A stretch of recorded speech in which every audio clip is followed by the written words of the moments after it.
Bismillahirrahmanirrahim. Bugünkü ismimiz Esma-i Hüsna sıralamasında 18. isim olan El-Muhit. Muhit, kelimeden de anlaşılacağı gibi sonsuz, mutlak, eşsiz, benzersiz, kuşatıcı demek. Muhit olan Allah, ilmi, kudreti, irade, hikmetiyle, rahmet ve mağfiretiyle her şeyi, her yeri, her anı, her olayı kuşatır. Aklınıza Rab esmasıyla alakalı söylediklerimizi getirirseniz, Allah'ın terbiye etmediği hiçbir mahluk yoktur, olamaz. Allah'ın müdahil olmadığı, faal olmadığı hiçbir an olamaz. Allah'ın buyruğuna boyun eğmemiş hiçbir mahluk olamaz.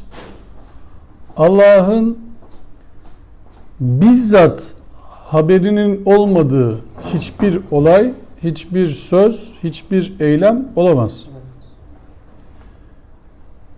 Allah'ın kuşatması herhangi bir kuşatmaya benzemez. Yani ihata etmek, şimdi şu kitabı şöyle bir çepeçevre kuşatıyorum ben şu anda, çizgi çizerek. İşte bunu diyorlar ki kuşattım. Ama üstü var, altı var, önü var, arkası var, açıları var. Şimdi ben buraları tutabilirim. İşte üstte başka bir koruma almanız lazım. Yanlardan başka bir koruma almanız lazım. Başka ne var? Bir de bunun altı var.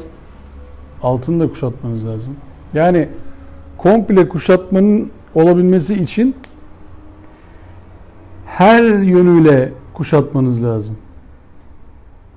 Hiçbir boşluk bırakmamanız lazım. Bu da ancak ve ancak Allah Teala'nın yapabileceği bir kuşatma şeklidir. Başka türlü nereye bakarsanız bakın, nereyi konuşursanız konuşun eksik kalır.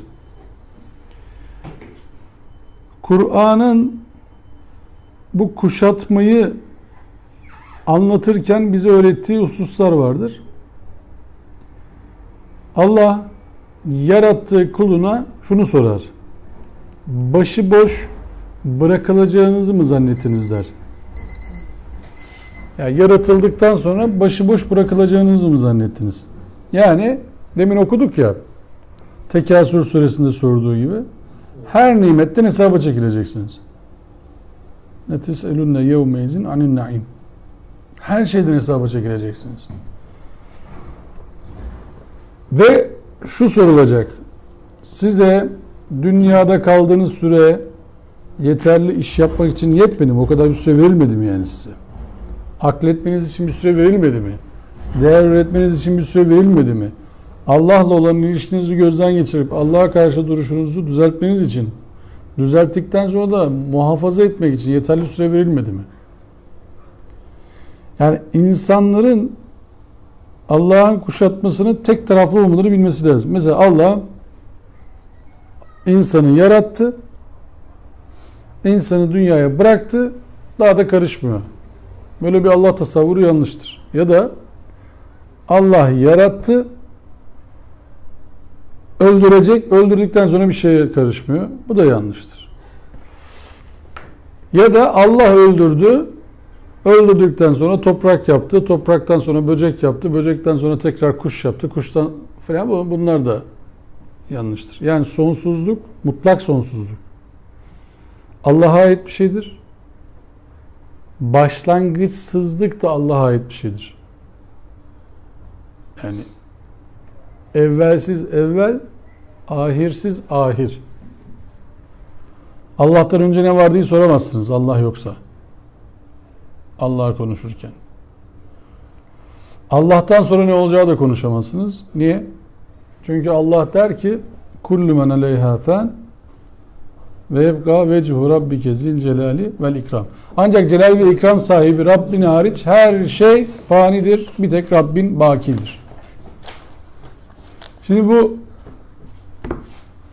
insanların anlaması gereken noktalardan bir tanesidir. Allah'ın kuşatması. Yani sıkıldınız, üzüldünüz, sevindiniz, hasta oldunuz, mutlu oldunuz, yalan attınız, doğru şeyler yaptınız, kaza yaptınız, düzgün araba kullandınız, sinirlendiniz, başınıza gelebilecek tüm haller, yaşayabileceğiniz tüm duygular, söyleyecekleriniz, düşündükleriniz ve daha fazlası, kalbinizden geçenler Allah'ın kuşatması altındadır.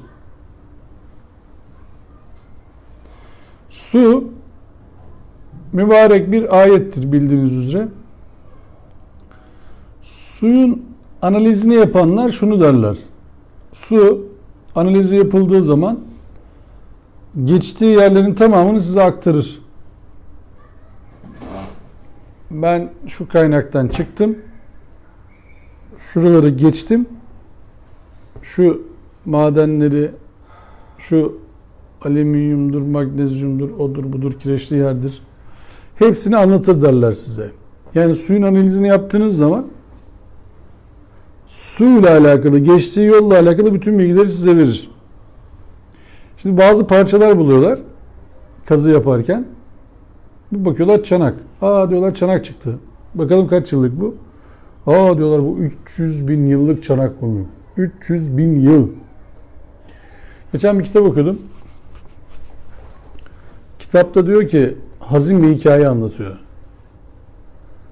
Dinozorun biri yaşamını kaybetmek üzeredir. Ayağı kaymıştır ve bir bataklığa düşmüştür. Bataklık dinozor çırpındıkça onu içine doğru çekmeye başlamıştır. Dinozor yavaş yavaş bataklığın içine girer ve hayatını kaybeder. Sahne bu. Çok hazin bir son. Bundan binlerce yıl sonra birileri o bataklığın olduğu coğrafyada bir kazı yapar. Ev yapacağız diye, bahçe yapacağız diye falan falan. Kemiğe rast gelirler. Bir bakarlar bir tane canlı kemiği. Ne bu? İşte dinozor. Kaç bin yıllık bu yahu diye araştırırlar. Karbon testine sokarlar ve bulurlar. Ve şunu saptarlar aslında. Derler ki eğer o dinozor bataklığın içine batmasaydı, yani o çamur onu sıvamasaydı bu zamana kadar bu dinozorun kemiklerinin gelme şansı yoktu. Yani onun orada bataklığın içerisinde çamurla sıvanarak ölmesinde, dünyaya veda etmesinde ibret var bizim için. Şimdi demek ki Allah'ın ilmi o dinozorun ya da kemik parçasının yıllar sonrasına kalması için gerekli olan bilgiyi de kuşatıyor.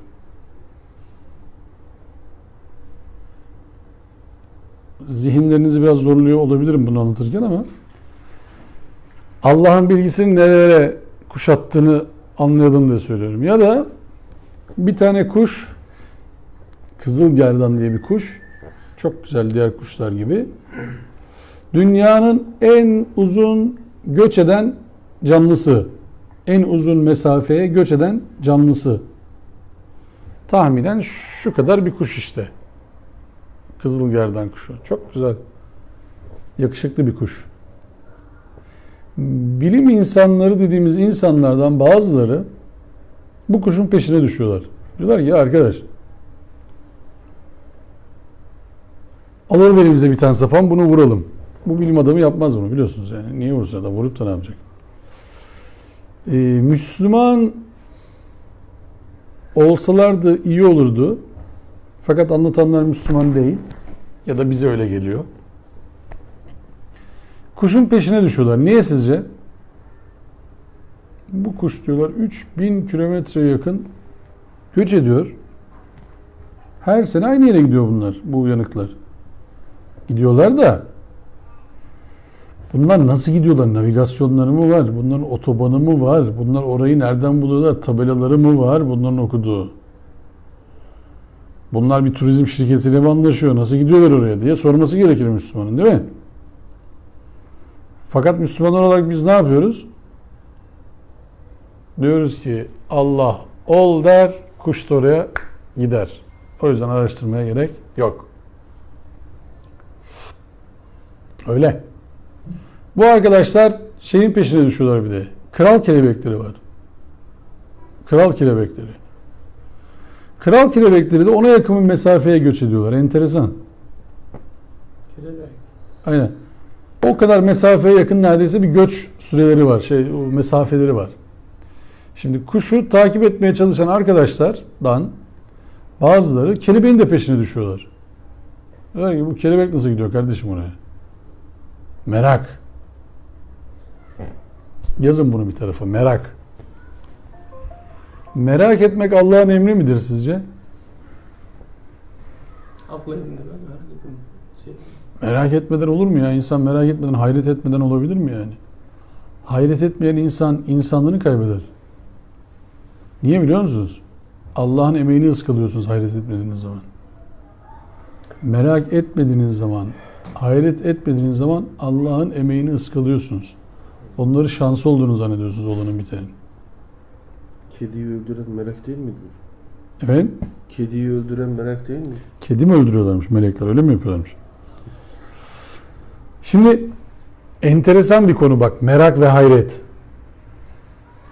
Çocuklarınızın zihninden ne olursunuz soru sorma kabiliyetini, merakı ve hayreti almayın.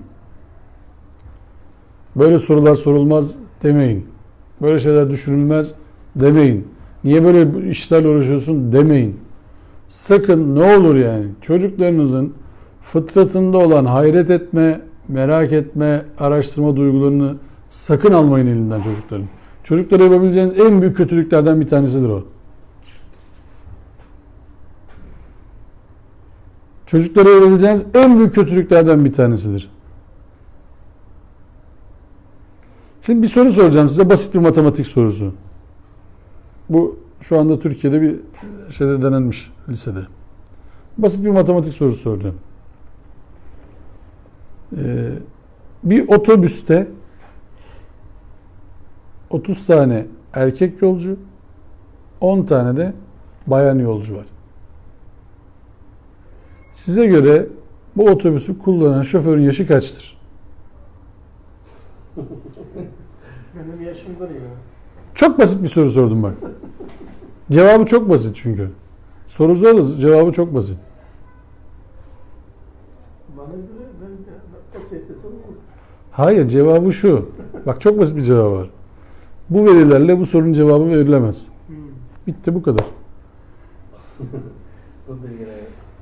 Bu bilgilerle bu sorunun cevabı verilemez. Bitti. Ortada bir alaka yok. Bağlantı yok. Yok. Veri yok çünkü elimizde. Çocuklara bunu sormayı biz kaybettirdik. Çocuklar çözmeye çalışıyorlar. 30 tane erkek, 10 tane kadın, otobüs, 4 teker, 40 koltuk. Yaşla alakalı değil ki ama bu. Yaşla alakalı değil ki. Soruyu sormuş olabilirim ben. Ama soru saçma. Çocuk cesaret edip de hocam bir dakika ya ne oluyor filan demiyor. Genelde cevap ne? 40. Ya da 20. Ya 30'da onu toplayacağız ya 30'da onu çıkaracağız. Yani soru zor olur. Yani öyle bir şeydir bu herhalde. Ne oldu? Çocuğun siz beyni aldınız, hapsettiniz. Beyin felç oldu. Çocuk düşünemiyor. Böyle bir soru sorulur mu diyemiyor yani. Diyemiyor. Felç oldu. Felç oldu. Yani adamın biri çıkıyor vaaz anlatacağım, hutbe vereceğim diye, tamam mı? Kalabalığın önüne çıkıyor böyle. Şöyle bakıyor. Sonra aşağı iniyor. Diyorlar ki ne oldu? Onun şakşakçıları diyor ki anlamadım mı ne olduğunu. Yok. Nasibin yoksa anlamazsın zaten diyor o yüzden. Ya ne oldu? Bir şey olmadı işte. Adam çıktı oraya indi aşağıya. Ne oldu? Bir şey anlatmadı adam zaten işte yani. Ne anlamamızı istiyorsun sen bizim? Allah'ın bak nasıl açık seçik anlattığını farkında mısınız bize? Allah bize nasıl açık seçik anlatıyor Kur'an'ı. Hatta dipnot yazıyor değil mi? Başkaları kulum. Umulur ki anlayabilirsiniz diye biz böyle örnekler veriyoruz. Evet. Ne yapıyor bu? Derabala. Heh. Nedrabu mesela. Leallekum ta'kilun. Olur ki anlarsınız diyor yani. Nazil burada emsali tilkel emsali nadribuha linnâsi leallehum yetefekkerun. Örnekleri veriyoruz. Olur ki fikredersiniz diyor. Zorlarsınız bu tarafı. Buradan üretirsiniz. Şimdi bilginiz hayatınızı kuşatmaya başlarsa, bak bilginiz hayatınızı kuşatmaya başlarsa, öğrendikleriniz hayatınızı kuşatmaya başlarsa, ilk başta ne dedik? Allah'ın kuşatmadığı hiçbir alan yok. Evet. Başlık. Allah'ın kuşatmadığı hiçbir alan yok. Başınıza gelenleri bu bilgiyle yorumlamaya çalışın bir de. Başınıza gelenleri Allah'ın bilgisinin olmadığı zannıyla değil de Allah'ın kesin bundan bilgisi var hareketiyle, bilgisiyle, kabulüyle yargılayın. Ne kadar çok üzülürsünüz, ne kadar çok sevinirsiniz. Allah'ın kesin haberi var bu işten ya. Allah kesin bu işi de kuşattı. Daha az üzülürüz herhalde. Dersin ki tamam buradan demek ki başka bir şeyler çıkacak. Şimdi ayet. Fe inne ma'al yusri yusra, inne ma'al yusri yusra. Zorlukla beraber muhakkak bir kolaylık vardır. Kesin emin olun.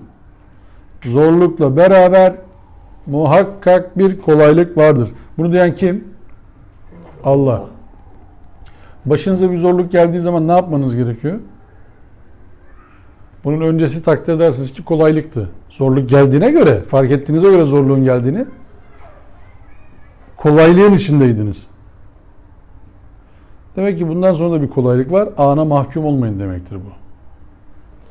Hocam şu ana mahkum olmayanı bir açar mısınız? Yani ne? Geldiniz buraya. Cebinizde o an için az miktarda para var. Ve sizi hayat sıktı. Sağdan soldan kavradı. Geleceğe dönüp baktığınız zaman o karanlık diyorsunuz. Sabahı göremeyeceğinizi zannediyorsunuz. Burada hiçbir şey olmayacağını zannediyorsunuz. Burada eksik olan ne bu düşüncede?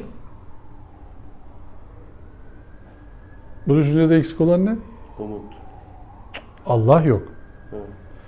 Niye Allah yok? Çünkü Allah her an yeniden yaratır mı? İman ediyor musunuz buna? Yaratır. Allah El-Fettah ismiyle her an yeni kapılar açabilir mi?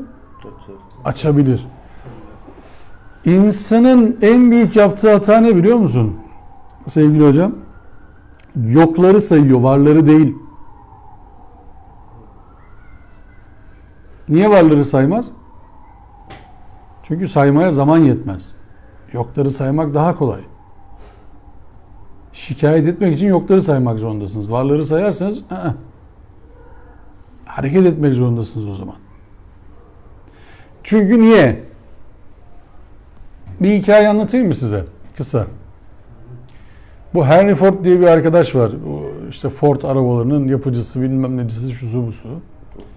Adamın bir tanesi geliyor bu delikanlıya. Diyor ki kardeşim ben iş başvurusunda bulunmak istiyorum. İşe ihtiyacım var filan. Henry Ford böyle bakıyor tipine. Gel diyor benimle arabaya geç. Hiç konuşmuyor başka. Çıkıyorlar bir tane dükkana gidiyorlar. Bu da yanında gidiyor adamın. Ford'un. Dükkana giriyorlar. Ford oturuyor. Çay çorba. Çıkıyorlar dükkandan. Başka bir dükkana gidiyor. Yine konuşmuyor hiç adamla. Ondan sonra bu yine Henry Ford'la gidiyor oturuyor. Hiç konuşma yok. İkinci dükkandan da çıkıyorlar. Üçüncü dükkana gidiyor. Yine Ford. Bu da yanında gidiyor. Ondan sonra yine konuşmuyorlar. Üçüncü dükkandan çıktıklarında diyor ki ya kardeşim ben senden iş istedim. Sabahtan beri yanında duruyorum. Arabaya biniyoruz, dükkana giriyoruz. Arabaya biniyoruz, dükkana giriyoruz. Tek kelime etmedin ya. Ford efendi diyor ki çık diyor. Arabadan hemen diyor aşağı in. Hemen diyor aşağı in. Yürü. Hızır hikayesi gibi olmuş hocam. Hemen diyor aşağı. Çık. Adam iniyor aşağıya tabii sinirleniyor. Bağırıyor, çağırıyor. Aman diyor kardeşim sen de Ford olmuşsun ama adam olamamışsın filan. Bir yardım etmedin bize, işe almadın bizi şu bu filan. Sıfır. Sabah sıfırdı. Akşam da kendini sıfır zannediyor bak. Sabah sıfırdı, iş yok. Akşam Ford'la gezindi bütün gün. Yine sıfır zannediyor kendini. Yine iş yok zannediyor. Sonra yönetmeye başlıyor düşüncelerini, duygularını. Lan bu ne demiş olabilir diyor bana bu şimdi. Tamam yaptı da niye yaptı yani? Bir soralım bakalım. Niye yaptı bu abi bize şimdi bunu? Ertesi gün giyiniyor takım elbise, gömlek, kravat. Dün gittiği yerlere, dükkanlara gitmeye başlıyor. Diyor ki ben dün Ford'la gelen adamım. Beni tanıyorsunuz. Sizin şu malzemeleri diyor benim satmam gerekiyor. Sizle anlaşma yapmaya geldim. Adamlar diyorlar ki tabii ya sen Ford seni yanında getirmiş buraya. Sana vermeyeceğiz de kime vereceğiz? Ne istiyorsanız. Öbür dükkana gidiyor. Dün diyor Ford'la gelen adam benim, hatırlıyorsun değil mi? Evet. Malzemelerinizi satacağım diyor. Yükleyin. Bana da öyle şey imkanlarınızı sunun bakalım. Tabii ne demek? Hemen. Yani anlatacağım şu. Siz ufacık Ford denilen herifin yanından geçen adamların yaptıklarını düşünüp de her şeye hakim olan Allah'ın size vereceği imkanları ıskalarsanız Allah'a şunu demiş olursunuz. Allah'ım senin bir kabiliyetin yok.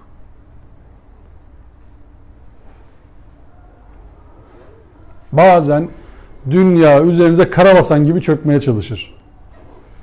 Umutsuzluk sizi kuşatmaya çalışır. Öyle mi? Evet. Şu ayeti aklınızdan asla ve asla çıkartmayın. Allah'ın rahmeti her şeyi kuşatmıştır. Allah'ın rahmet kapısını açmak için ne gerekiyor? Rahmet kapıları açılsın.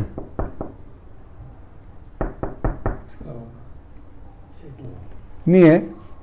Ayet ne diyor? Fezküruni eskürük. Beni anın, ben de sizi anayım. Değil mi? Veşkürüli ve la tekfurun. Sonrası daha enteresan. Bak şükredin diyor. Hakikatin üzerine örtmeyin. Bak şükredin. İçinde bulunduğunuz imkanlara şükredin. İçinde bulunduğunuz imkanlarınızı dikkatli kullanarak şükredin. İmkanları size verene şükredin. İmkanlarınızı düzgün kullanın, yine şükredin. Bak o zaman hakikati inkar etmemiş olacaksınız. Ne kadar net anlatın bak. Beni anın, beni zikredin, ben de sizi zikredeyim. Şükredin, sakın kafirlerden olmayın.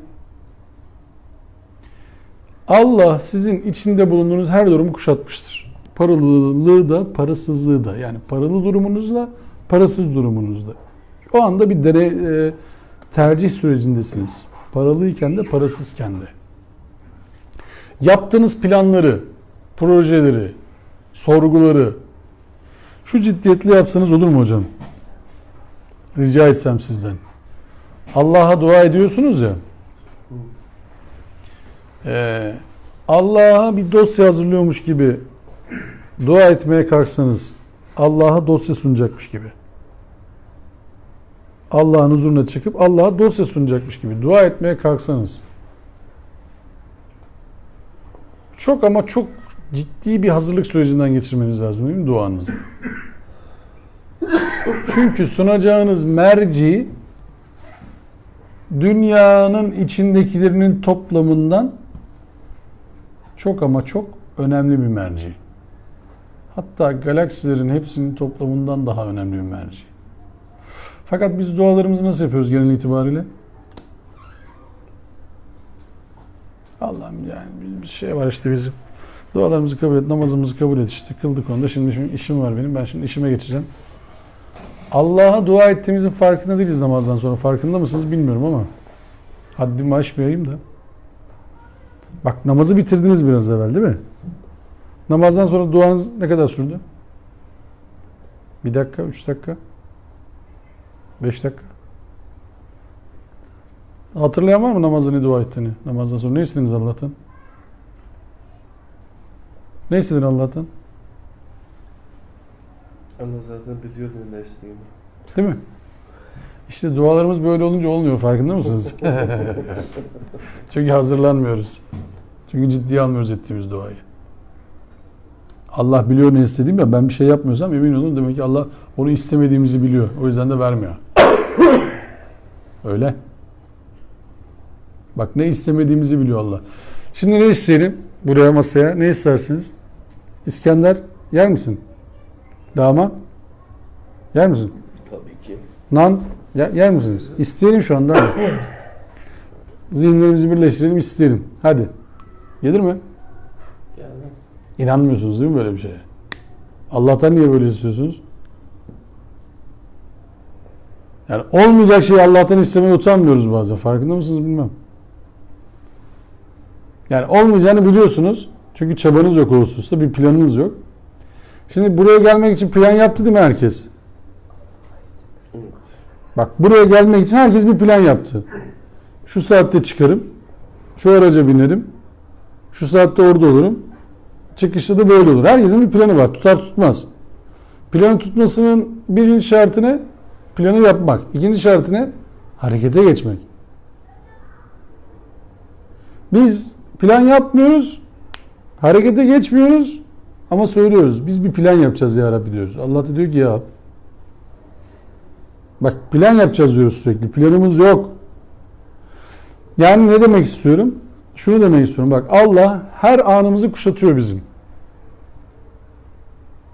Allah kişiyle kalbi arasına girer diyor Kur'an.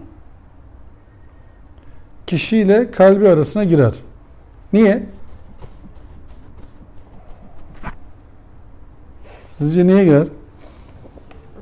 Kişiyle kalbi arasına. Her şeyi kuşatıyorsun. Efendim? Her şeyi kuşatıyorsun.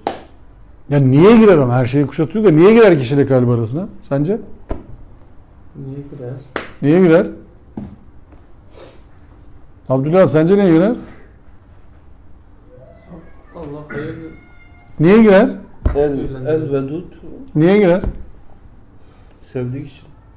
Niye? Sonuç. Sevdiğini zaten biliyoruz. Sonuç niye girer? Bir seçenek sunuyor.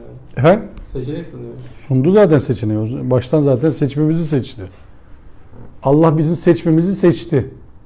Dedi ki seçin. Her an bize sorar Allah ne seçtin? Bak, her an sorar ne seçtin? Ve bunlar bize beyan edilecek. Ahirette. Aslında kendi başımıza kaldığımız zaman bak vicdan dediğiniz şey ne biliyor musunuz? Vicdan. Vecede kökünden gelir Arapça biliyor musun? Vecede ne demek? Bulmak. Bulunandır vicdan. İçinizde sürekli hakikati hatırlatır size. Bir başınıza kötü bir iş gelir ya ondan sonra çekilirsiniz kendi kendinize kenara. Aslında dersiniz ben şuralarda bir hata yaptım. Fakat işte o vicdanın üzerine örtmezseniz o hatayı yapmaya devam edemezsiniz.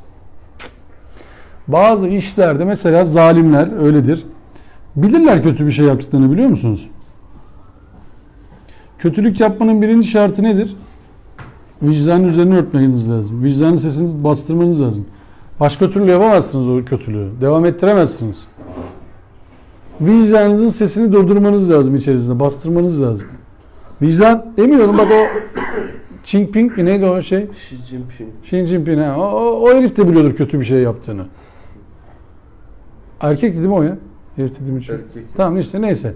O da biliyor yani kötü bir şey yaptı. Ama ne ona vicdan ne dedirtiyor biliyor musun? Ya kardeşim sen böyle yapmazsan öbür türlü de sana zarar verecekler. İç ayartıcıları ona ve yanındaki şeytanlar diyorlar ki sen yapmazsan böyle olmaz. Vicdanın sesini dinleme diyorlar yani. Şimdi Allah'ın Muhit ismi Kur'an'da 11 yerde kullanılır. 8'i Allah hakkındadır. 2'si hariç geri kalanı ilahi azar ve uyarı çerçevesine gelir. Kafirler, münafıklar, ahirete inanmayanlar, Allah yolundan alıkoyanlardır bu hitaba muhatap olanlar. İki istisna Fussilet 54 ve Nisa 126 ise Allah'ın her şeyi kuşattığını söyler. Kur'an'da muhit ismi nekre olarak gelir. Yani lam-ı tarif olmaksızın belirsiz formda gelir. Niye? Çünkü her şeyi kuşatır.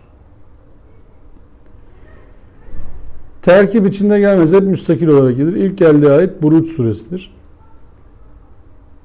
Vallahu min veraihim muhit. Allah kafirlerin yalanlarında kafirleri de kuşatmıştır. Allah kafirleri de müminleri de kuşatır. Bize göre inananları rahmetiyle kuşatır. İnkar edenleri ise gazabıyla kuşatır. Kur'an ayeti şöyle der değil mi? Hileli tuzak, hile yapanı çepeçevre kuşatır. Hileli tuzak, hile yapanı çepeçevre kuşatır. Bu ilahi bir bildiridir. Buradan çıkamazsınız, kaçamazsınız. Niye? Kötülük yapanların iyilik yapmaya fırsatı olur mu? Olmaz. Çünkü kötülük planlamak zorundalar sürekli. Kötülük yaptıkları için başlarına kötülük geleceğini düşünmek zorundalar sürekli. Çünkü etki tepki prensibi var değil mi? Birilerinin onlardan intikam alacağını biliyorlar. O yüzden de diyorlar ki biz sürekli kötülük yaparak bize kötülük yapacakların kökünü kurutmamız lazım. Firavun'a ne diyorlardı Kur'an'da? Buradan bir erkek çıkacak. Bunların içinden seni öldürecek. Ne yapmaya çalışıyordu? İyisi mi bütün erkekleri öldüreyim diyordu ben. Öyle. Paranoyak olmak öyle bir şeydir yani. Kim olacağı belli değil. O zaman hepsini öldür gitsin. Vicdan nasıl durduruyordu adam? Vicdan nasıl tatmin ediyordu? Beni öldürecekler. Ama hepsi öldürmeyecek. Ama olsun.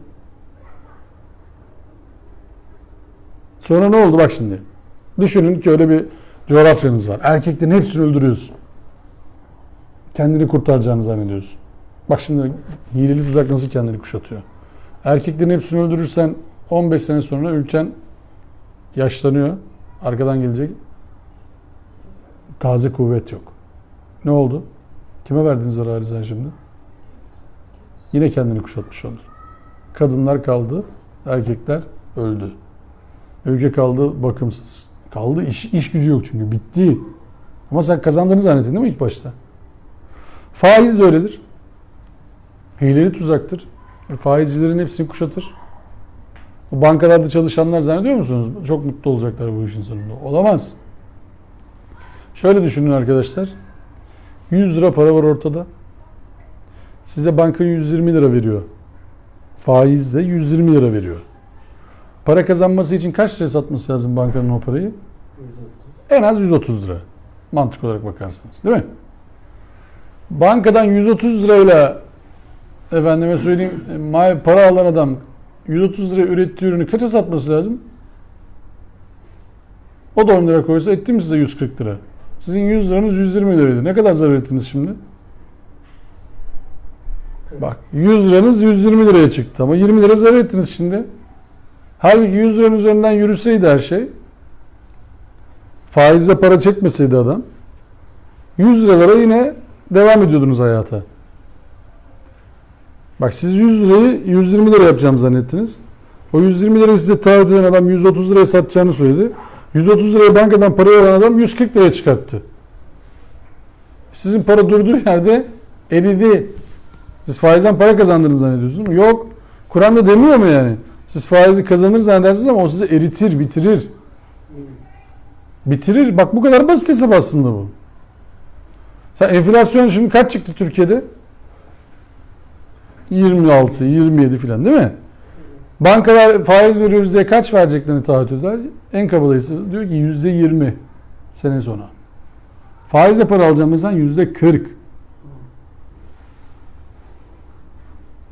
Şimdi batmayacak mı bu ülke? Ne olacak yani? Ne zannediyorsunuz? Şimdi zalimlik yapıyoruz. Bu zulüm bizi kuşatmıyor mu? Bak şimdi toplum olarak ayağa kalkmıyoruz. Kardeşim ne ya bu faiz? Ne faizi kardeşim bu? Ne yapıyorsunuz siz yani? Almıyorum ben faiz. Vermiyorum faiz. Diye ayağa kalkmıyorsun. Sonra diyorsun ki Allah'ım bizim dualarımızı kabul et, namazlarımızı kabul et. Olur tabii olur. Olur. Olur. Merak etmeyin. Olur yani. Hiç merak etmeyin. Allah'ın kafir diye nitelendirdiği insanlar var ya, kafir. Bu kafir diye nitelendirdiği insanlar nerede yaşıyorlar sizce abiler?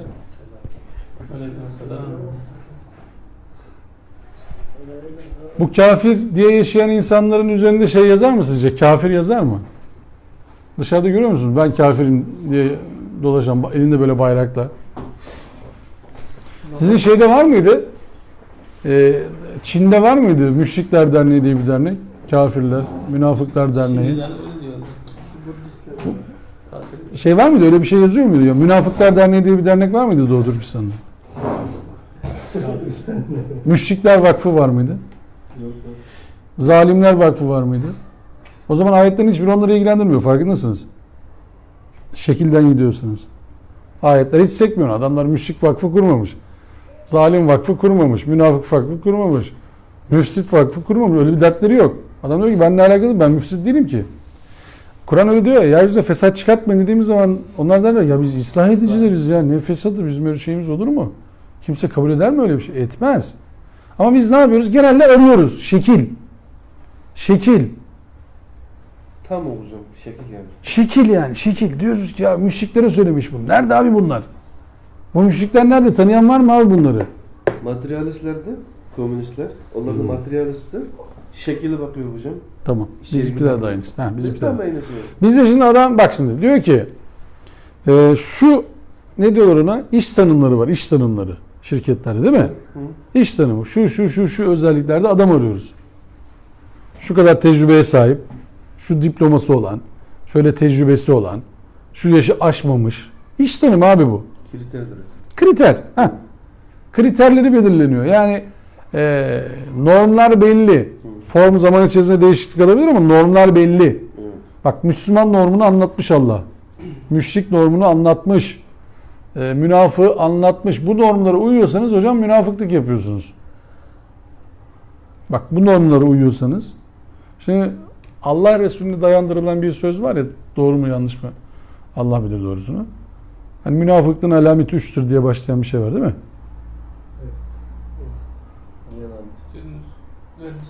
Sözü tutmaz. Evet. Zamanında Yalan gelmez. konuşuyor. Ha? Yalan söyler. Yalan konuşuyor, verdisi durmaz. Söz tutmaz. Emanete ihanet eder. Ama Ama Evet. evet. Evet. Evet. Şimdi bu münafık diyor değil mi? Hı. Münafık olmak için ne lazım? Bunları yapmak lazım. Ben Müslümanım deyince bunları yapsan münafık olur musun, olmaz mısın? Ben Müslümanım diyorsun, camideyim diyorsun, bu hareketleri yapıyorsun, ne olursun? Müslüman münafık mı oluyor? Müslüman. Evet. Müslüman münafık. Yok, münafık oluyor. Bildiğim münafık oluyor işte. Çünkü öyle yazar değil mi? O zaman Peygamberimiz öyle demesi lazım. Bu Müslüman münafık olur demesi lazımdı. münafık olmak için evvel Müslüman olmalı. Yani sen şimdi Allah Resulü'nü hani anlatırlar ya, Allah Resulü çarşıya çıkmış, pirincin içine elini daldırmış, bakmış ki pirincin altı ıslak, ağır çeksin diye. Ne demiş esnafa? Bizi aldatan bizden değildir demiş. Öyle mi? Adam dese ki olur mu öyle şey ya, ben şimdi camiden geldim. Nasıl sizden dedim. Şimdi beraberdik camiden. Cemaat, ben senin arkada namaz kıldım dese değişecek miydi Allah Resulü'nün cevabı? Diyor sen beni aldattın ki yani. Benle beraber olman ne değişiyor yani? Şimdi biz Allah'ın ilmi kuşattığı yerde, müminleri kuşattığı yerde, kafirleri kuşattığı yerde bizim hatalarımızı da affedersiniz affedeceğini mi zannediyorsunuz? Bizi kuşatmadı mı Allah? Merak etmeyin, siz Müslümansınız mı diyeceğini zannediyorsunuz. Allah bak normu koymuş hocam. Kriterler belli. Bunları yaparsanız iyi insan oluyorsunuz. Bunları yaparsanız kötü insan oluyorsunuz. Ama benim dedem hacıydı. Benim dedem hafızdı. Benim dedem mollaydı. Benim dedem peygamberdi. Allah diyor ki bak normlar var, normlar. Bak normlar var. Burada yazıldı. Bakın diyor, babası peygamber olan çocuğu anlattım size. Öyle mi? Kurtaramadı çocuğunu. Doğru mu? Kurtaramadı. Babası put yapıcısı peygamberi anlattım size. Babası put yapıcısı. Babasını kurtarabildi mi?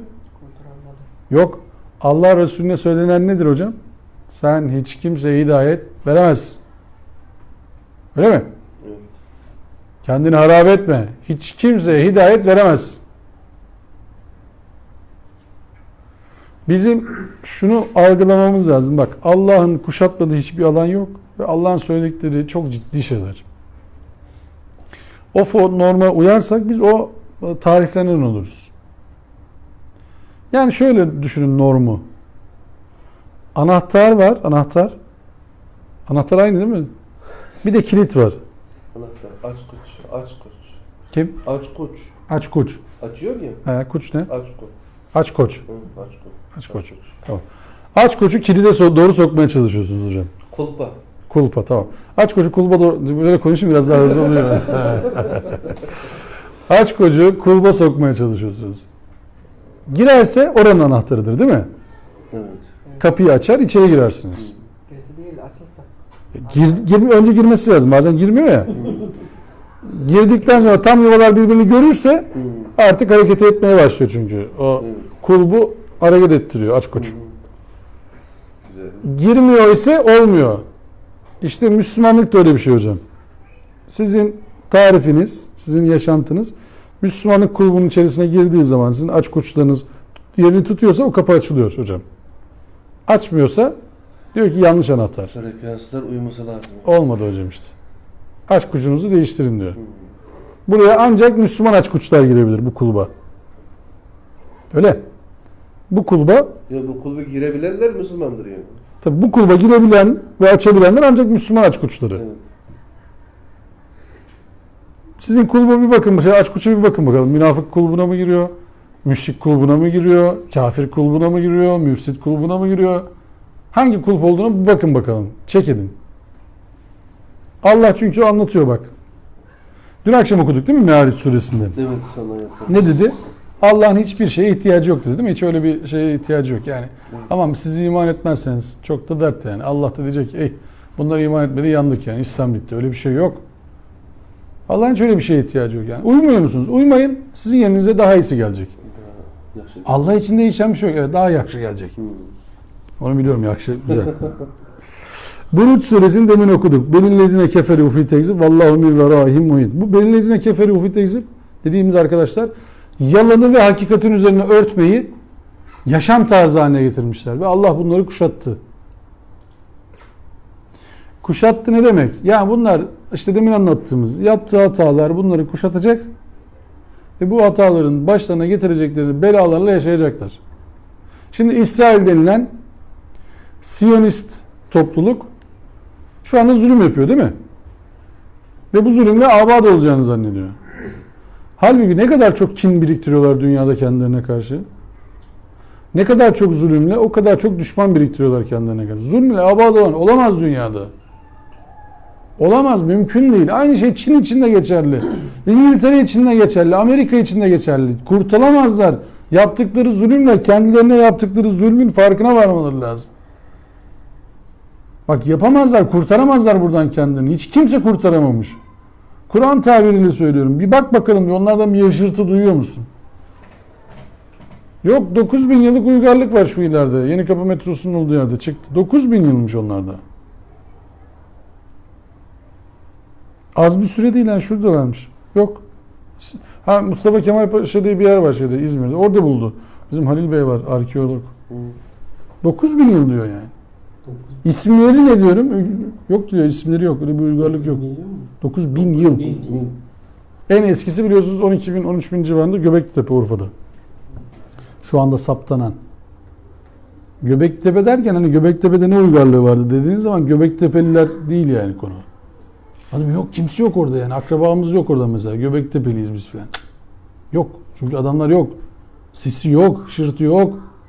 Onların da sonu aynı. Sadece biz istiyoruz ki sabah mesela mutlu olur musunuz? Sabah bir haber alsak Çin'de 1 milyar adam aynı sabahında öldü. 1 milyar adam. Allah belalarını verdi bizim tabirimizde. He? Aynen öyleyse o zaman veba. Veba, zeba neyse işte bir şey oldu sabah. Bütün böyle buradaki Doğu Türkistanlar bayram yapar mı? Öldüler filan diye. Yapar. Yapar.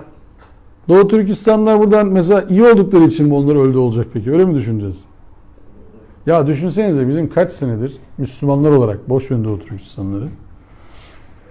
Kaç tane patentimiz var? Kaç tane lisans ürünümüz var?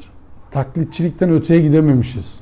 İnsanlığın böyle faydasına, yararına kaç tane ilaç bulmuşuz. Öyle düşünün. Huawei miydi? Neydi o telefoncu? Huawei. Huawei. He. Huawei'ye benzer bir tane telefon yapabildik mi ya? Bu kadar Müslüman ülkeyiz. Endonezya'sı, Malezya'sı, Türkiye'si, tırtı pırtı.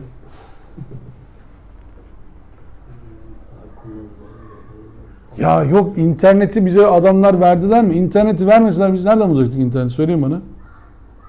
İnternet yok. Aklımızda öyle bir gündem var mıydı bizim? Yok. Öyle bir gündemimiz yoktu bizim, bak garip. Şimdi yapay zeka, bizdeki yatay zeka, onlardaki yapay zeka. Biz yatıyoruz bütün gün. Aa ne güzel. Bizimki yatay zeka. Bir şey üretmeye gerek yok. Yatıyoruz. İşimizi de Allah'a havale ediyoruz. Akşam herkes yatarken Allah'a duasını yapıyor. Allah'ım şunları yapıver bir zahmet. Bizim uykumuz var. Biz uyuyacağız şimdi. Ya Müslümanlar, geçen hafta biz burada faal ismini işledik değil mi? Evet.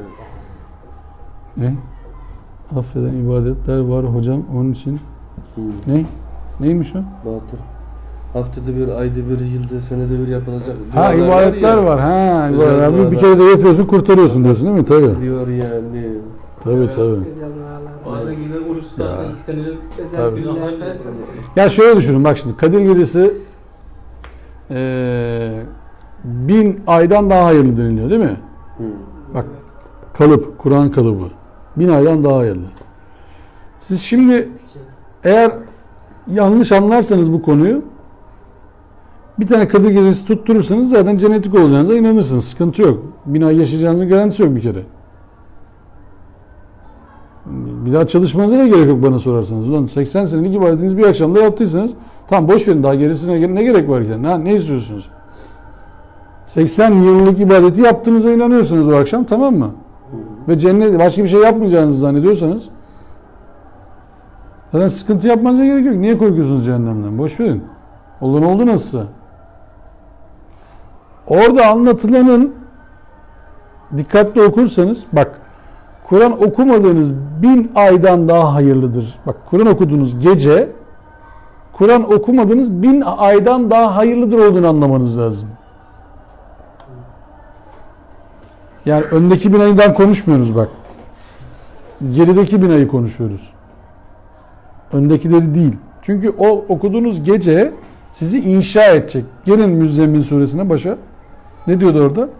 Gece okuyuşu oldukça etkileyicidir. Çünkü gündüz meşguliyetlerin var. Gece okuyuşu seni inşa edecek. İşte o yüzden zaten 1000 aydan daha hayırlı hale geliyor o okuyuş. İçinde Kur'an okumadığınız 1000 aydan daha hayırlıdır. İçinde Kur'an okuduğunuz bir gece okuyuşu. Anlayarak kendine nazil oldu diye. İşte kendine yani ruhunuza Fatiha okuyun diyor ya bizim oradan önce. Eve gidince eşinize Fatiha okuyun mesela ruhuna. Gel canım hanımım deyin. Sana bir Yasin okuyayım bu akşam ruhuna deyin. Kızar mı hanımlar? Ölmedim ben. Hayat Derler değil mi? Yani bizim şunu ıskaladığımızı tekrar görüyorum. Biz diyoruz ki arkadaşlar, hayatımızı kuşatan bir Kur'an var. Hayatımızın her alanını, düşüncemizi, fiillerimizi, sözlerimizi kuşatması gerekiyor. Kuşatmazsa ne oluyor? Abdülhat mesela çay alman gerekiyor bence. Bence al. Bence al gel. Onu deme. Kalk biraz sen otur. Kalk sen bir uykun açılsın. Yürü. Sen otur.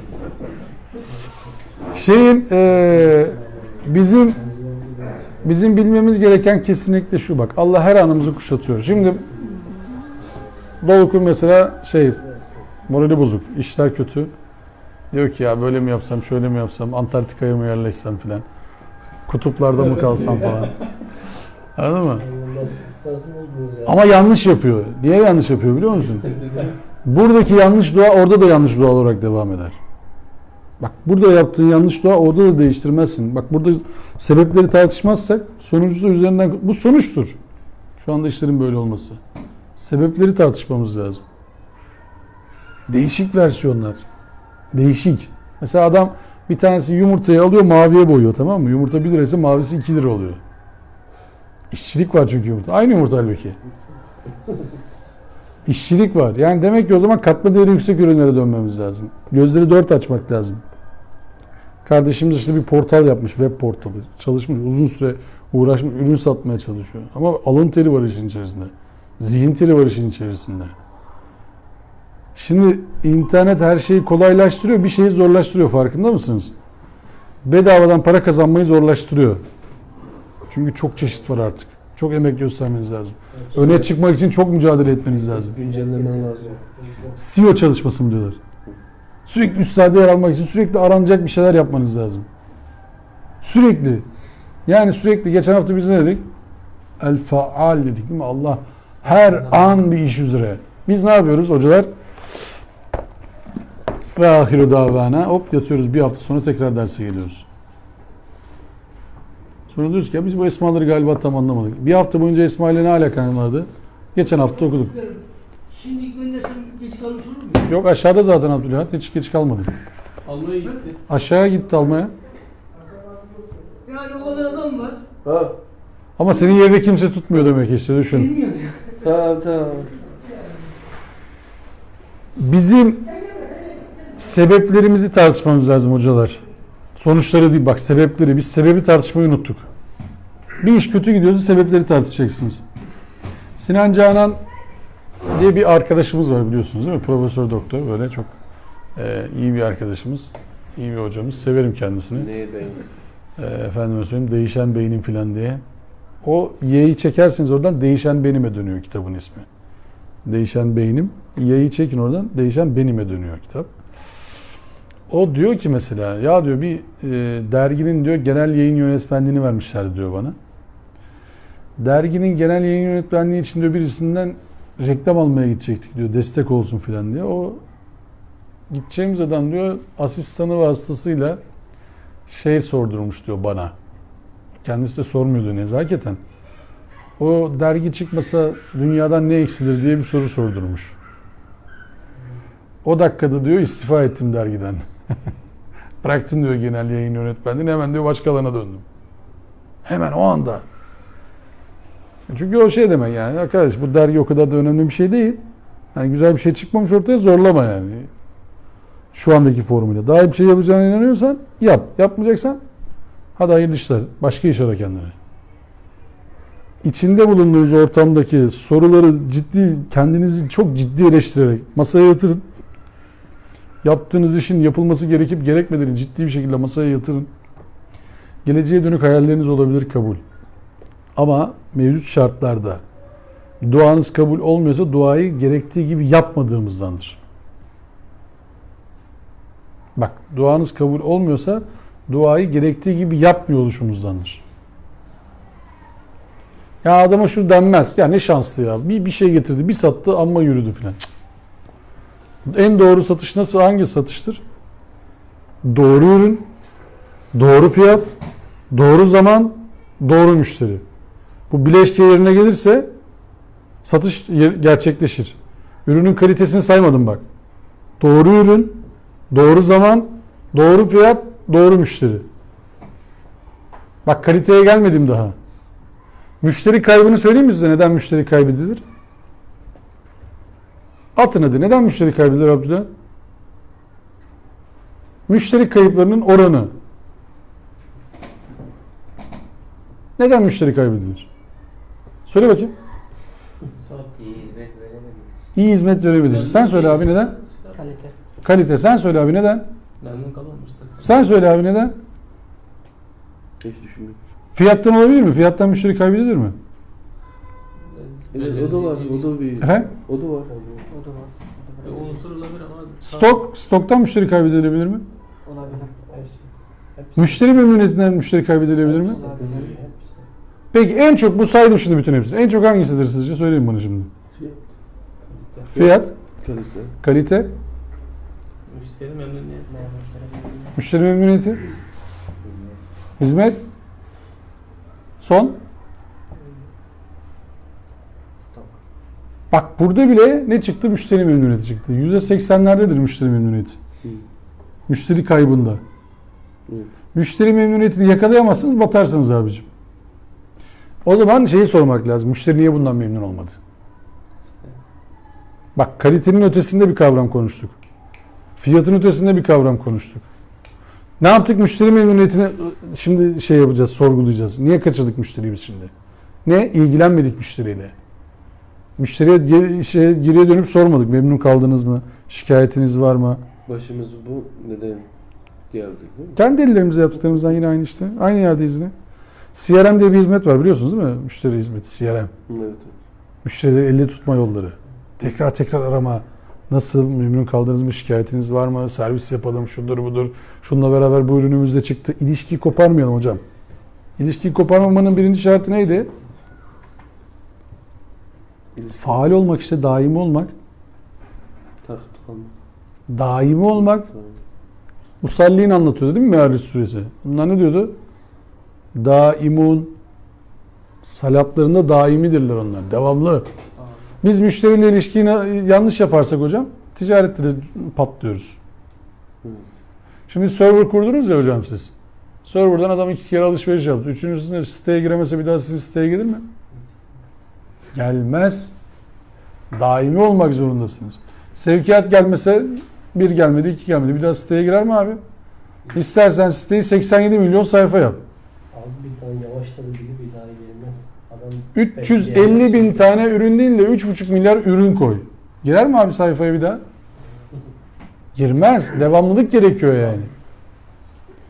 Devamlılık gerekiyor. Sevgili kardeşim teşekkür ediyoruz. Çok naziksiniz. Sağ olun. Çayımız da geldiğine göre tempoyu arttırabilirim artık. Hadi çay verin. Şuayb suresi, Şuayb peygamberin Hud suresi 92'de söylediği. Şuayb ey kavmim dedi. Sizin nezdinizde ailemin hatırı Allah'ın hatırından daha mı üstün ki onu arkaya atılacak biri gibi telakki ediyorsunuz? Elbette Rabbim sizi yapıp ettiklerinizle kuşatandır. Şimdi Hazreti Peygamberi, Allah'ın Resulü Hazreti Muhammed'i korumaya çalışıyorlardı. Niye biliyor musunuz? Ya diyorlardı bu bizden, Kureyş'ti ya. Şuayb Peygamber'e de aynısını söylüyorlar. Diyorlar ki sen var ya bizden olmasan sana neler yaparız neler. Bizden olmasan. Halbuki söz Allah'ın sözü. Allah'ın sözünün hatırı daha mı az yani? Allah bunu da kuşattı, haberiniz olsun. Enfal 47 ve yurtlarından gösterişinde kasılarak huruc eden kimseler gibi olmayın. Çünkü onlar Allah'ın yolundan insanları alıkoyuyorlar. Allah ise onları yaptıkları şeylerle kuşatanlardır. Ne demek bu? Bu ayeti tekrar dinler misiniz? Enfal 47. Yurtlarından gösteriş içinde kasılarak huruc eden kimseler gibi olmayın. Çünkü onlar Allah'ın yolundan insanları alıkoyuyorlar. Allah ise onları yaptıkları şeylerle kuşatandır. Xi Jinping abiye söyleyin bunu. Xi Jinping abiye söyleyin bunu. Bu yaptıkları zulüm onları kuşatacak. Onlar da çıkacaklar oldukları ortamlardan. Bu İsrail denilen dediğim gibi zalim Siyonist devlet de çıkacak olduğu ortamdan. Başka şansı yok. Yaptıkları zulümler onları kuşatıyor şu anda. Başlarına bela alıyorlar. Amerika da o belayla muhatap olacak. Başka şansı yok. Şimdi dün sabah değil, bu sabah burada terör ve farkındalık eğitimi aldık. Burada terör güvenlik uzmanından terör ve farkındalık eğitimi aldık. Söylediği şu, Avrupa ülkelerinden IŞİD, DAEŞ, bilmem ne, El-Kaide, El-Nusra, Carcut falan vesaire örgütlere katılanlar artık yurtlarına dönmeye başlamışlar. Yani Avrupa ülkelerine, Amerika ülkelerine filan dönmeye başlamışlar hocam. Yani bu ne demek? Bu adamların zaten bildiği ne var? Savaşmak, zarar vermek. Şimdi savaşacak, zarar verecek yer bulamadılar bu tarafta. Burada çünkü sıkıştılar, kendi ülkelerine gittiler. O kendi ülkelerinde bu eylemler çok yakın zamanda patlayacak. Başlarına bela aldılar. Bak başlarına bela aldılar. Çünkü yaptıkları zulüm artık kendilerini kuşatacak. Şunu unutmayın. Bir adamı parayla satın alıp başka bir adamın üzerine yolluyorsanız o adam tarafından parayla satın alıp sizin üzerinize yollanabileceğini de bilmek zorundasınız. Çünkü adam satılık. Adamın şahsiyeti yok. Adam satılık. Daha iyi paraya gelir sizi vurur. Parayla adam tutup birisini vurmaya yolluyorsanız karşıdaki adam şunu derse kaç lira aldın? 10 fazlasını ben veriyorum. Git onu vur derse gelir sizi de vurur hocam. Yani o hileli düzen ancak sahibini kuşatıyor tekrar. Evet, çok güzel. Türkiye'den daha çok değil mi hocam? Enfal 47. Efendim? Türkiye'ye dönenler daha çok değil mi? Yok. Buradan gidenler Çok az. En az. ölüyorlar buradan gidenler genelde. Pek kalamamışlar orada. Şimdi bu ruh haline gelen adamlar. Bakın şimdi Kur'an nasıl anlatıyor, nasıl içimizden konuşuyor. Para verdin, yolladın ya abi birisine. Adamı zarar ettirmeye çalışıyorsun. Zarar vermeye çalışıyorsun. Ailesine vesaire. Kafanda hep şu soru olmayacak mı senin? Ben şimdi bunu yaptım. Tamam bunu yaptık. Olan oldu. Lan bunlar benden intikam alırsa, sorusu kafana takılırsa ne olur? Yapmazsa. Sürekli şöyle olursun değil mi? Geliyor mu? Gönderdi mi? Geldi mi? Kur'an Bakara 19'da şöyle anlatıyor. Münafıkların durumu şu örneğe benzer. Gökten inen bir sağanak düşünün. Onunla birlikte karanlıklar, gök gürlemesi ve şimşek. Yıldırımlardan dolayı ölüm korkusuyla parmaklarını kulaklarına tıkıyorlar. Zira Allah kafirleri çepeçevre kuşattı. Şimdi bu insanlara hatırlatılıyor sürekli. Yapmayın, etmeyin, bak kötü bir iş oluyor, yapmayın. Bak başınıza iş alacaksınız. Güvenlik sorununu çıkaran ülkeler, kurumlar, güvenlik şirketlerini de kuruyorlar hocam. Evet zaten onun için hocam. Yoğun güvenlik önlemleri almak zorunda kalıyorlar. Güvenlik sorununu çıkaranlar, bak ayet o kadar net ki aslında. O güvenlik sorunuyla uğraşanlar güvenlik projelerine milyar dolarlar aktarmak zorunda kalıyorlar. Çünkü senin kapına da gelecektir hocam. Sen o korkuyla yaşamak zorunda kalacaksın. Yapma yani, yapma. Başına bela alıyorsun, yapma. Yapma. Bak burada yangın kulesinden bağırıyoruz. Zulüm yapmayın. Başınıza bela alacaksınız. Yapmayın. Bela alacaksınız. Sürekli diyorsunuz ki ben onu dövmüştüm. Onun kardeşi beni döver mi? Ona bir şey demiştim. O bana zarar verir mi? Onun işini bozmuştum. O benim işimi bozar mı? Sürekli kafanızda tilkiler dolaşıyor. Kafanızı yastığa koyuyorsunuz. Uyuyamıyorsunuz. Niye? Kötülük yaptınız gün boyu. O Vietnam Savaşı'na gidenler sonra döndükten sonra Orta Doğu'da gidip de savaşanlar var ya Irak'ta. Evet. O askerlerinle alakalı belgesel filmler var yani. Hep böyle vicdan şeyinde yaşıyorlar. Korku veya kendi çocuğunu öldürüyor, Şimdi eşini öldürüyor öyle bir. sevgili hocam şöyle bir nokta var. Biz inanan insanlardan olma gayretindeyiz. İddiamız var değil mi? Biz Müslümanlardanız demeye çalışıyoruz. Yaşamımızla, ibadetlerimizle, ahlakımızla bunu demeye çalışıyoruz. Kaybediyor gözükebilirsiniz bazen. Ayet şu, Ali İmran 120. Eğer siz bir iyiliğe ulaşırsanız buna üzülürler. Kötülüğü üretmeye çalışanlar. Başınıza kötülük gelirse de buna sevinirler. Ama eğer zorluklara direnir ve sorumluluk bilincini kuşanırsanız onların tuzakları size hiçbir zarar veremez. Zira Allah onların yaptıkları her şeyi çepeçevre kuşatandır. Nisa 108. Onlar yaptıklarını insanlardan gizleyebildiler. Fakat Allah'tan gizleyemezler. Çünkü zifiri gecede Allah'ın razı olmadığı bir söylemi tasarladıkları her an bile Allah onların yanı başındadır. Zira Allah onların yaptıkları her şeyi çepeçevre kuşatmıştır. Bize düşen nedir? Bize düşen apaçık bir direniştir. Sabır eylemi ortaya koymaktır. Nasıl? Planlar yaparak, onların planlarının önüne geçerek. Akıl çalıştırmak zorundayız. Onların planlarını bozmak için akıllarımızı bir masaya koyup akıl çalışması, beyin fırtınası yapmak zorundayız. Onların yapabilecekleri hamleleri 2-3 hamle önceden görmemiz lazım. Onları dizleri üzerinde çaresiz bırakmak için onların yapacakları hamleleri baştan görmemiz lazım. Bizim genç Müslüman potansiyelimizi şehadet vesaire böyle argümanlarıyla bak Suriye'de, Irak'ta katlettirdiler. Bu çocukların hepsi kötü niyetli değildi. Kabul etmek gerekir ki. İyi niyetli Müslüman olacağız, işte aman şehit olacağız, aman mücahit olacağız vesaire şeyiyle hareket eden insanlardı. Birçoğu. Sonuç ne oldu? Sadece telef. Kendilerine kalmadı ki. Sadece telef. O yüzden arkadaşlar planlar yapmak zorundasınız. Şimdi Allah'tan kaçılamaz. Bak, Allah'tan kaçabilecek kimse yoktur. Sizler, bizler insanları Allah'ın hesap soracağı, tek hesap soracağı olduğu güne karşı uyarıyoruz. Ne diyoruz? Ne dememiz gerekiyor? Bizler şunu dememiz gerekiyor. Biz diyoruz ki arkadaşlar, biz doğru bildiğimizi yapalım. Allah'ın bize söylediğini yapalım. Allah'ın doğrusundan zerre ayrılmayalım. Sonucu Allah'a bırakalım. La galibe illallah. Ancak Allah galip gelecek. Kuşatmadığı hiçbir alan yoktur.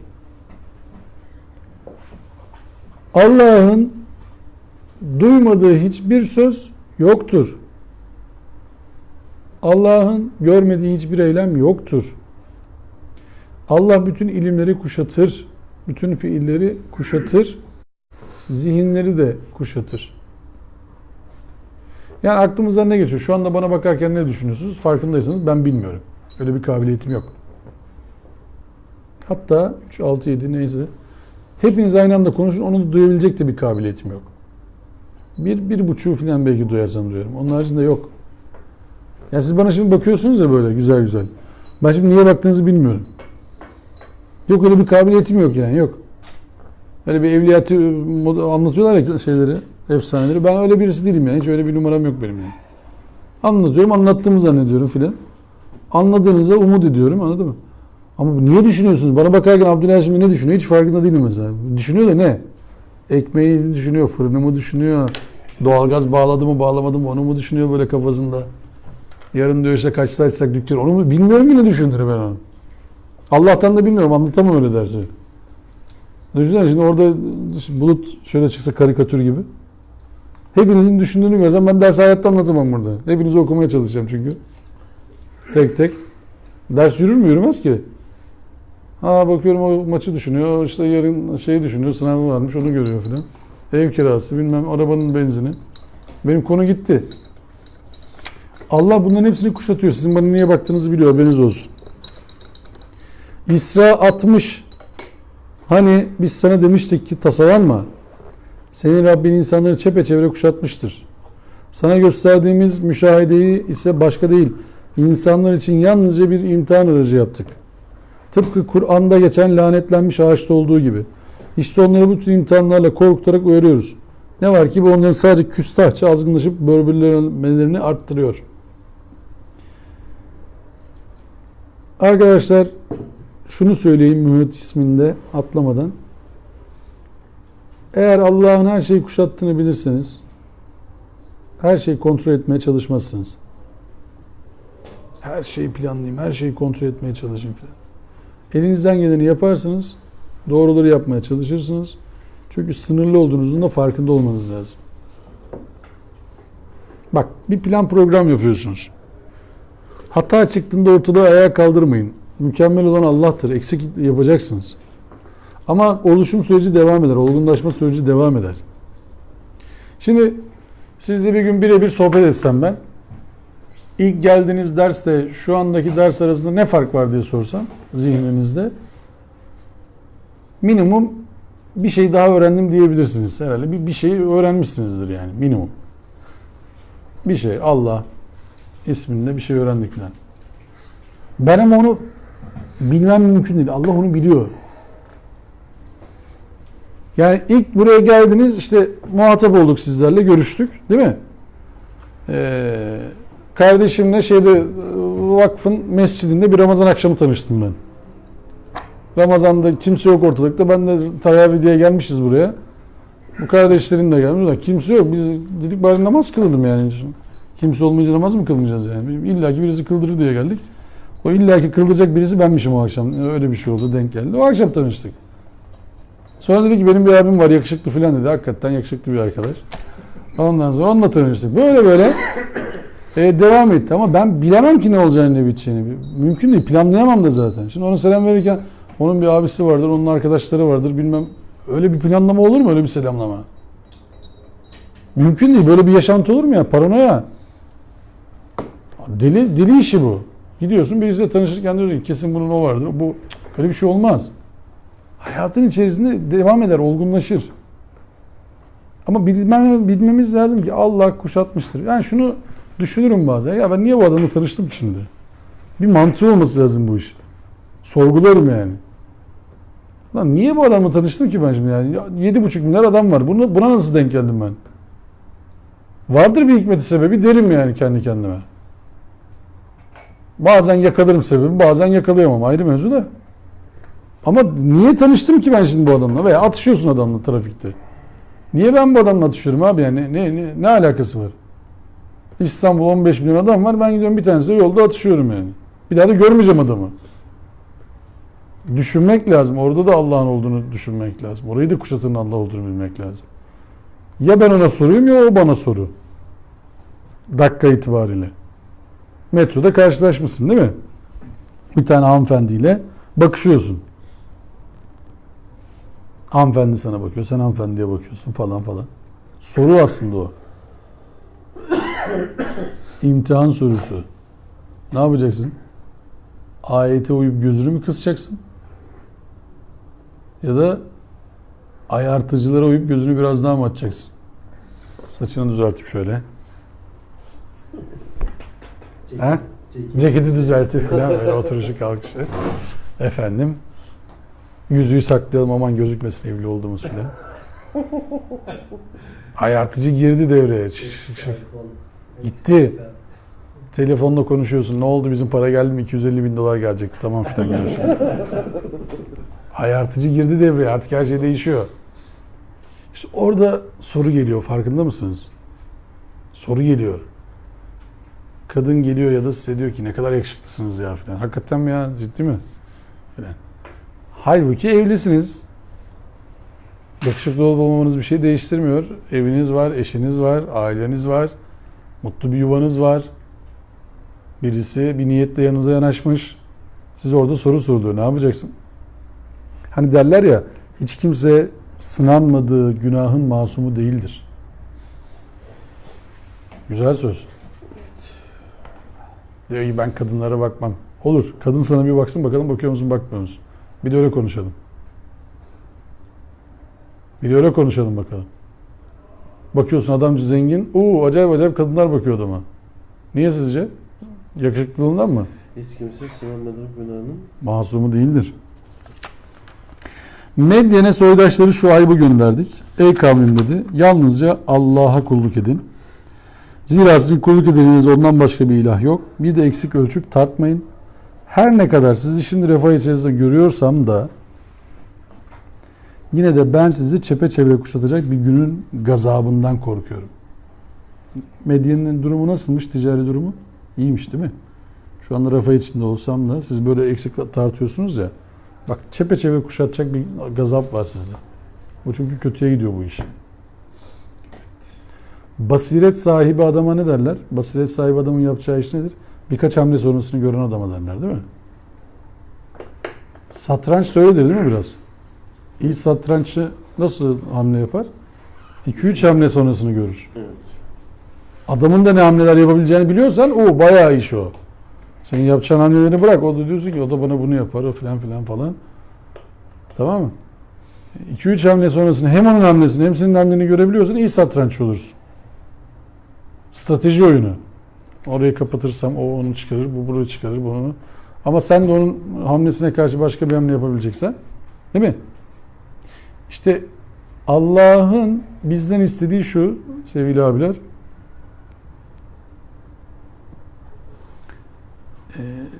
Hesap yapmak zorundayız. Eylemi gerçekleştirmeden önce tefakkuh yapmak zorundayız. Tezekkür yapmak zorundayız. Tedebbür yapmak zorundayız. Tefeül ve tevekküldür sonu. Yani ortaya bir fikir mi çıktı? Gelin bunu tezekkür edelim aramızda, hatırlatalım birbirimize nasıl yaparız, nasıl ederiz. Sonra tedbirler alın, tedebbür yapalım. Sonra tefeül harekete geçelim ve sonra Allah'ı vekil kılalım. Yani aklımıza gelir şak diye yaparız, pat diye olmuyor abiler. Çünkü sizler, bizler o ISO standartları denilen bir şey var ya. Evet. International Standard Organization. Okay. Bu arkadaşlar diyorlar yaptığını yaz, yazdığını uygula. Yaptığını yaz, yazdığını uygula. Şimdi reçete çıkartmanız lazım. Yaptığınız işle alakalı. Başarılı olduğunuz ya da başarısız olduğunuz önemli değil. Ondan bak korkmayın.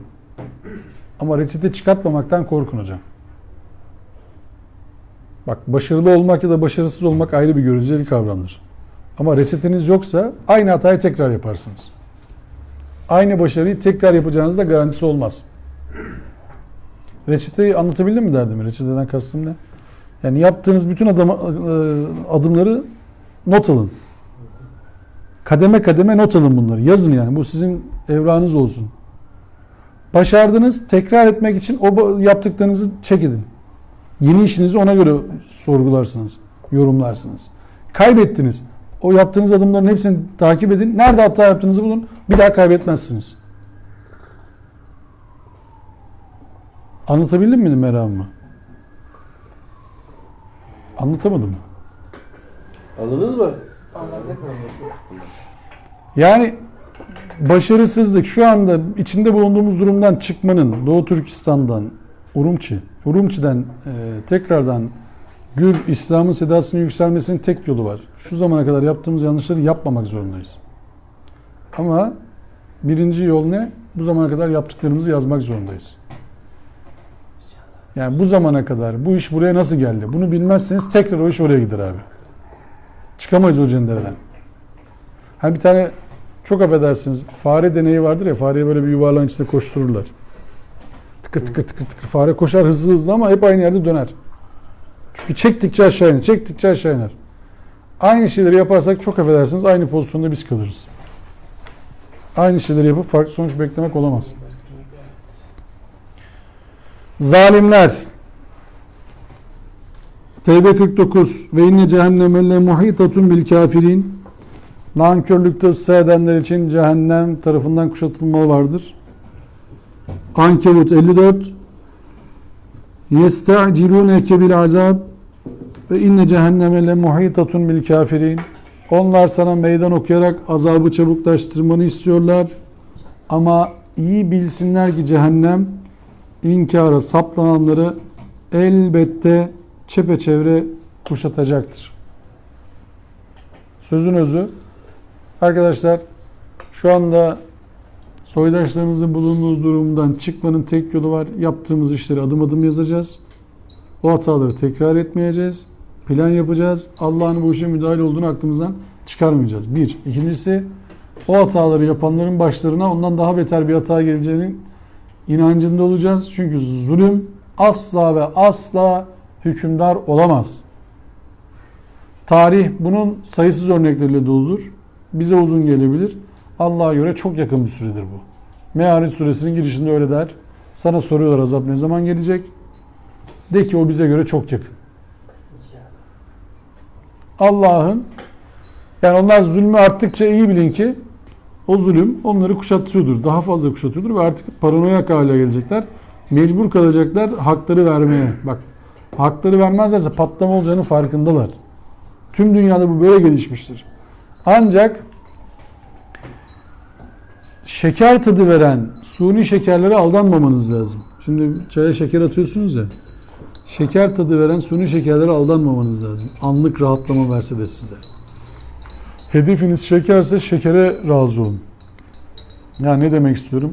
Allah'ın ilmine inanıyorsanız, iman ediyorsanız Allah'ın ilmi haricinde verilen hiçbir rahatlamayı kabul etmemek şartıyla oradaki durum tekrar düzelebilir.